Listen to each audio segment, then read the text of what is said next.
तुमने देखा व्यक्ति अक्सर परंपराओं के, सिद्धांतों के, नियमों के पीछे पड़े रहते हैं, लेकिन उनके जो प्राण हैं वो कब के सूख चुके हैं। उन नियमों के जो प्राण हैं, उन सिद्धांतों के जो प्राण हैं, वो कब के सूख चुके हैं। अब उन नियमों का पालन, उन सिद्धांतों का पालन क्यों हो रहा है वो खुद भी नहीं जानते। वो बस कर रहे हैं क्योंकि ऐसा करने के लिए कहा गया है, ऐसा करते हुए लोगों को उन्होंने देखा है।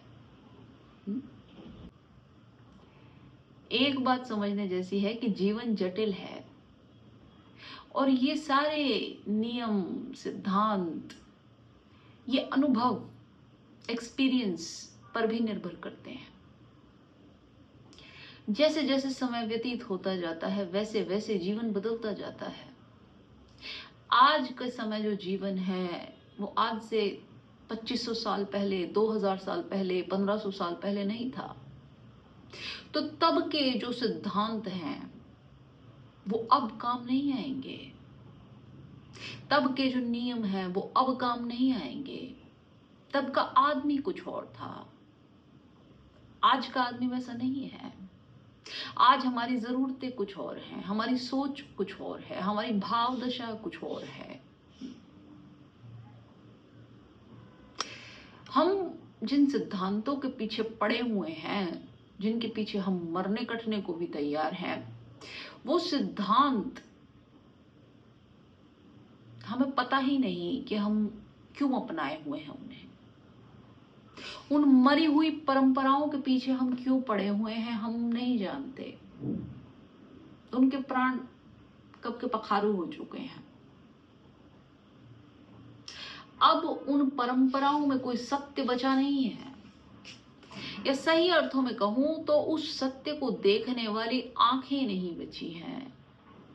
बस एक भेड़ की चाल चल रही है।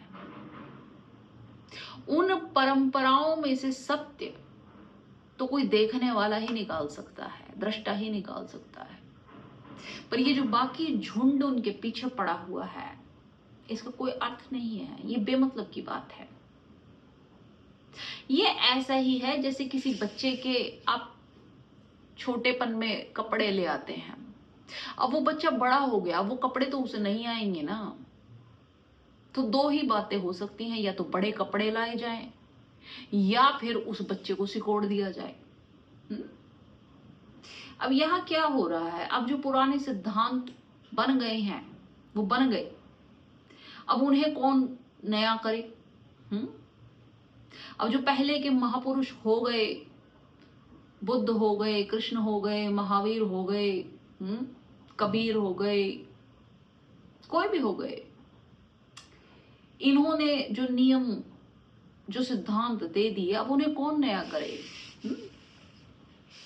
और नया करें भी तो लोग उसका मिसयूज करेंगे।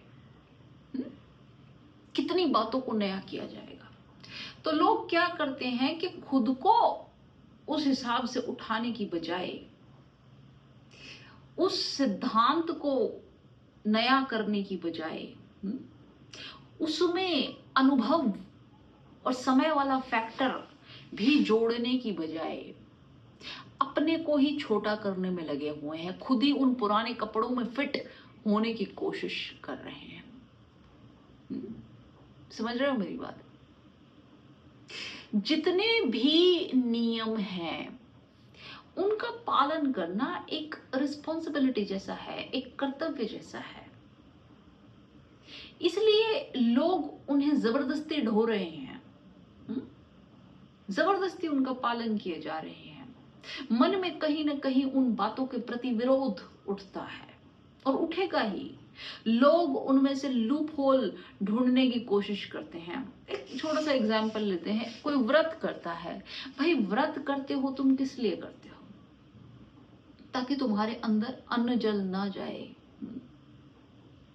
तुम्हारा शरीर उस अवस्था में आए ऑटोमेटिकली कि तुम्हारी चेतना के साथ वो ज्यादा आसानी से जुड़ पाए। लेकिन उसमें भी लोग बड़े लूप होल्स ढूंढते हैं।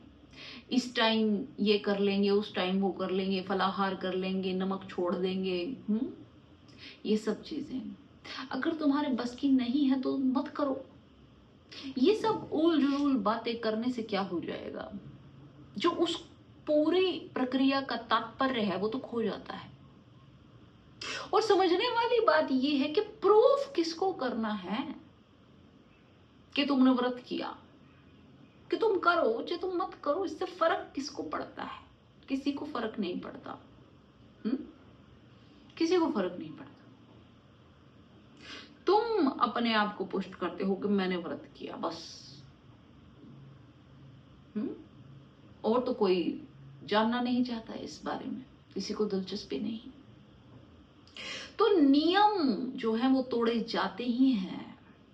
तो इन नियम सिद्धांतों के कानूनों के पीछे पड़े रहने से अच्छा एक बात का ध्यान किया जाए बस, कि जो कुछ भी हो वो सब होश में हो। जो कुछ भी हो वो साक्षित्व की अवस्था में हो। कुछ भी बेहोशी में ना हो। बस हजारों नियमों का पालन करने की बजाय अगर इस एक बात को साधा जाए तो वो 1000 नियम इसके पीछे चल के आते हैं ऑटोमेटिकली, बिना तुम्हारे कुछ किए। तुम ब्रह्मचर्य साधते हो, अक्रोध साधते हो, अलोभ साधते हो, उपवास करते हो, फलाना ढिमकाना 100 तरीके की चीजें करते हो, फिर भी उन बातों में होश नहीं होता।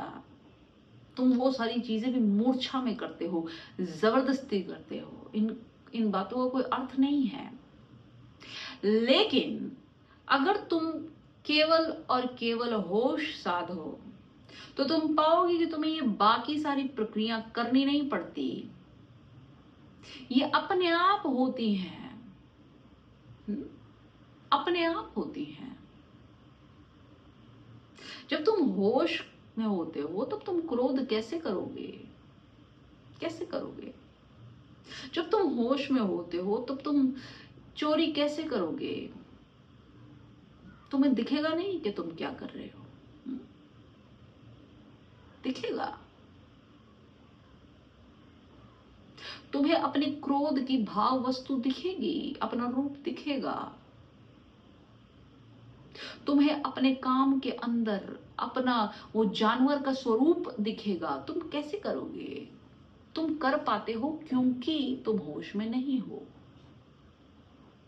तो हजारों नियमों को साधने की बजाय व्यक्ति बस एक बात का ध्यान रखे कि मैं जो करूं वो होश में करूं, बस, और कुछ नहीं। बाकी सब इसके पीछे चला आएगा।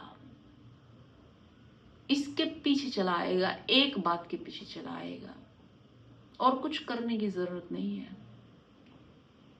एक चीज साधने से सब सत जाएगा।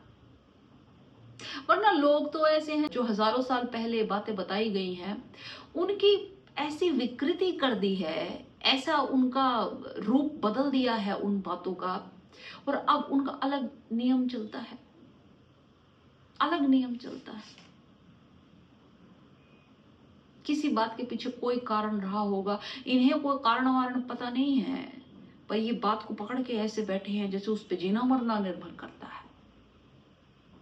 अधिकतर जो लड़ाइयां हैं, झगड़े हैं, वो इन परंपराओं के कारण ही है। और बड़े मजे की बात यह है कि इन परंपराओं का कारण क्या है ये खुद नहीं जानते,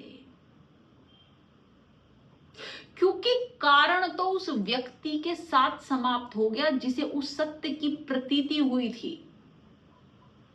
उसके बाद उसके शिष्यों ने जैसा उनको समझ में आया उस हिसाब से ये परंपराएं मनाई, फिर वो शिष्य भी समाप्त हो गए, फिर उनके शिष्य उनके जैसे समझ में आया वो नीचे नीचे नीचे सीढ़ी से उतरते गए। अब वो धरती के तल पर हैं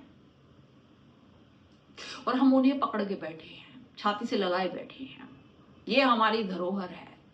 तुम्हारी धरोहर कुछ नहीं है। इन सब बातों में ना तो कुछ रखा है, ना कोई अर्थ है। 100 बातों की एक बात है कि बस जो करो होश में करो, बस। सब कुछ बिना साधे सध जाएगा।